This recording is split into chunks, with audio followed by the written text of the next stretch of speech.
The hunter's companion. The pale light of dawn filtered through the pines as Marcus Harker made his way through the forest. His boots crunched softly on the frozen ground, his breath visible in small clouds before him. It was the first day of hunting season, and Marcus had risen before the sun, as he had every year for the past 25 years. He adjusted the rifle strap on his shoulder and paused, listening to the quiet awakening of the forest. Birds called to one another in the treetops, and somewhere in the distance, a branch snapped. Marcus smiled to himself. The woods were alive, and he was in his element. Unlike many who came to these mountains, Marcus didn't hunt for sport. Having grown up in these hills, hunting was a part of life, a tradition passed down from his grandfather to his father to him. The deer and elk that roamed these forests weren't trophies, but sustenance, meat that would fill his freezer and last through the long winter months. At 48, Marcus was no stranger to the ruggedness of mountain living. After his wife, Sarah, passed away 5 years ago, the solitude of his cabin had become both a comfort and a burden. Their daughter, Emma, had moved to the city for college, returning only during holidays and the occasional weekend. The hunting trips that once filled him with excitement now served as a necessary distraction from the emptiness of his home. As the sun climbed higher, Marcus reached a small clearing. He settled against the trunk of a large pine, rifle across his lap, and waited. Patience was the hunter's greatest virtue, his father always said. Marcus had learned that lesson well. Hours passed. The forest's morning symphony had quieted to occasional rustles and distant calls. Marcus remained still, his senses attuned to every movement, every sound. The waiting was part of the ritual, as important as the hunt itself. Just as the sun reached its zenith, a movement at the edge of the clearing caught his eye. Slowly, carefully, Marcus raised his rifle, peering through the scope. A young bull elk, perhaps 2 years old, had emerged from the trees. Its coat gleamed golden brown in the midday light, its small antlers still developing. It was perfect, just the right size, and the meat would be tender. Marcus drew a slow breath, steadying his aim. His finger rested lightly on the trigger. The elk lowered its head to graze, unaware of the hunter's presence. One clean shot, that's all it would take. Then something unexpected happened. The elk raised its head, revealing a deep gash along its flank. The wound didn't look fresh, but it hadn't fully healed either. As Marcus watched, the creature took a halting step forward, favoring its injured side. Despite the injury, there was a grace to its movements, a resilience that spoke of survival against odds. Marcus kept his rifle trained on the animal, but something stayed his finger. The elk turned slightly, and their eyes met across the clearing. In that moment, something shifted in Marcus. He couldn't name it. Perhaps recognition of a fellow survivor, or simply unexpected compassion. Whatever it was, he found himself lowering his rifle. "Well now," he murmured, "what happened to you?" The elk's ears twitched at the sound of his voice, but it didn't flee. Instead, it regarded him with what Marcus could only describe as curiosity. He remained still, watching, as the animal cautiously returned to grazing, occasionally glancing in his direction. Marcus knew he should take the shot. The freezer at home was nearly empty, and winter was approaching. But something about this elk, its injury, its apparent lack of fear, gave him pause. Before he could reconsider, Marcus made a decision that would alter the course of his life. He unloaded his rifle and packed it away. "Guess I'm not hunting today after all," he said aloud, though there was no one to hear. Instead of heading home empty-handed, Marcus spent the rest of the afternoon observing the elk from a distance. It seemed to be managing despite its injury, though its movements were clearly hampered. As dusk approached, Marcus reluctantly stood to leave. To his surprise, the elk raised its head, watching him go with those same curious eyes. That night, sleep eluded Marcus. He found himself thinking about the injured elk, wondering if it would survive the coming winter with its wound. By morning, he had made another unexpected decision. Armed with a first aid kit rather than his rifle, Marcus returned to the clearing. He wasn't sure if the elk would still be there, or if it had moved on. He wasn't even sure what he planned to do if he found it. Treating a wild animal was dangerous at best, foolhardy at worst. To his astonishment, the elk was there, lying in a patch of sunlight near the tree line. It raised its head as Marcus approached, but didn't attempt to flee. Marcus stopped at a safe distance, set down his pack, and pulled out a handful of dried apples he'd brought from home. "Hey there," he called softly, holding out an apple. "Thought you might be hungry." The elk watched him warily. Marcus placed the apple on the ground and stepped back. Minutes passed before the animal cautiously approached, sniffed the offering, and took it into its mouth. Marcus smiled, a small victory. Over the next several days, a routine developed.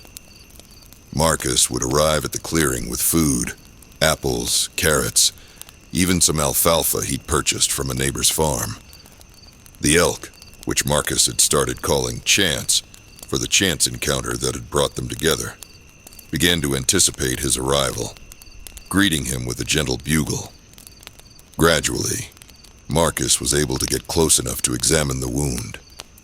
It wasn't as bad as he'd initially feared, a long gash that appeared to have been caused by a run-in with a barbed wire fence. With patience and plenty of treats, Marcus eventually convinced Chance to let him clean the wound and apply antiseptic. "You're a brave one," Marcus told the elk as he worked. "Braver than most people I know." As the days turned into weeks, Marcus found himself spending more time at the clearing than at home.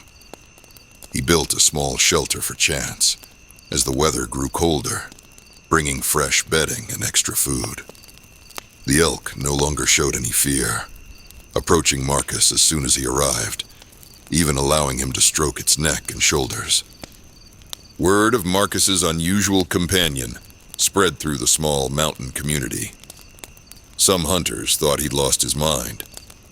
Others, particularly the older residents, who remembered Marcus's father and grandfather, seemed to understand. This wasn't a case of a city dweller with misplaced sentimentality. This was a mountain man who'd made a connection with a wild creature, a connection that somehow made sense in the harsh beauty of their shared environment. Emma came home for Thanksgiving, and Marcus took her to meet Chance. She was initially skeptical, having heard stories from neighbors about her father's pet elk. But when she saw the gentleness between man and animal, she understood. "He reminds you of Mom, doesn't he?" she asked quietly as they watched Chance graze nearby. "The way he's fighting to survive." Marcus nodded, surprised by his daughter's insight. Maybe that's part of it. "I think it's good," Emma said, squeezing his hand. "Mom would have loved this." As winter settled over the mountains, Marcus worried about Chance. The elk's wound had healed, leaving a visible scar, but causing no apparent discomfort. Still, the deep snow and bitter cold posed dangers, especially for a solitary animal separated from its herd. After a particularly heavy snowfall, Marcus made his way to the clearing to find Chance standing in snow up to his knees, looking miserable. The shelter Marcus had built was insufficient for the harsh conditions. Without thinking twice, Marcus made another decision that his younger self would have found incomprehensible. "Come on," he told the elk, holding out an apple. "You're coming home with me." Whether it was trust or simply the promise of food, Chance followed Marcus through the snow-covered forest to his cabin. Behind the cabin stood a small barn, once home to a horse Sarah had loved. Marcus hadn't used it since her passing, but it was sturdy and dry, with plenty of room for one elk to weather the worst of the winter. Getting Chance settled in the barn took some doing. The elk was clearly unsettled by the confined space after months of freedom. But with patience and plenty of treats, Marcus convinced him that the barn was a safe haven, not a trap. Word of Chance's relocation spread quickly. The local game warden, Jim Peterson, a longtime friend of Marcus's, paid a visit one snowy afternoon. "You know, I should probably cite you for harboring wildlife," Jim said, as they stood in the barn doorway, watching Chance munch contentedly on a pile of hay. "Probably," Marcus agreed. Jim sighed. "But seeing as this particular elk seems to have adopted you, rather than the other way around, I'm going to look the other way. For now." He fixed Marcus with a stern look. "But come spring, that animal goes back to the wild where he belongs." Marcus nodded. "That's the plan. I'm just helping him through the winter." But as the snow melted and the first green shoots of spring emerged, Marcus found himself reluctant to follow through. Chance had become a part of his daily life, a companion in the quiet solitude of the mountains. The elk followed him around the property like a loyal dog, waited by the cabin door for treats, and seemed genuinely pleased by Marcus's company. Emma, home for spring break, noticed her father's hesitation. "You're going to have to let him go, Dad," she said gently, as they sat on the porch, watching Chance graze in the yard. "I know," Marcus replied. "It's just... he helped you through a tough time," Emma finished. "Just like you helped him." Marcus looked at his daughter, struck by the wisdom in her young face. "When did you get so smart?" She smiled. Sarah's smile. "I had good teachers." The next day, Marcus opened the barn door wide and removed the makeshift gate he'd erected around the property. Chance wandered out, sniffing the spring air, but made no move to leave. Marcus spent the day as usual, splitting firewood and tending to his early garden, all the while expecting the elk to disappear into the forest at any moment. But Chance remained, sometimes venturing to the edge of the trees, but always returning to the yard, to Marcus. Days turned into weeks, and still, Chance stayed. Jim the warden visited again, shaking his head at the sight of the elk, helping himself to Marcus's vegetable garden. "This is unprecedented," Jim said. "I've never seen anything like it." Marcus shrugged. "I'm not keeping him here. He's free to go whenever he wants." Jim considered this. "I suppose as long as he's choosing to stay, and you're not constraining him." He trailed off, then laughed. "Hell, Marcus, I think you've just adopted an elk." Summer brought new antler growth for Chance, and a visit from Emma, who had decided to spend the season at home, rather than in the city. She brought friends occasionally, young people who marveled at the sight of the friendly elk, who acted more like a pet than wild animal. "You're famous, you know," Emma told her father one evening. "My friends have been posting pictures online. People are calling you the Elk Whisperer." Marcus snorted. "That's ridiculous." But he couldn't deny that his life had changed irrevocably since that day in the clearing. The emptiness that had haunted him since Sarah's death had receded, filled by an unexpected friendship with a creature of the forest.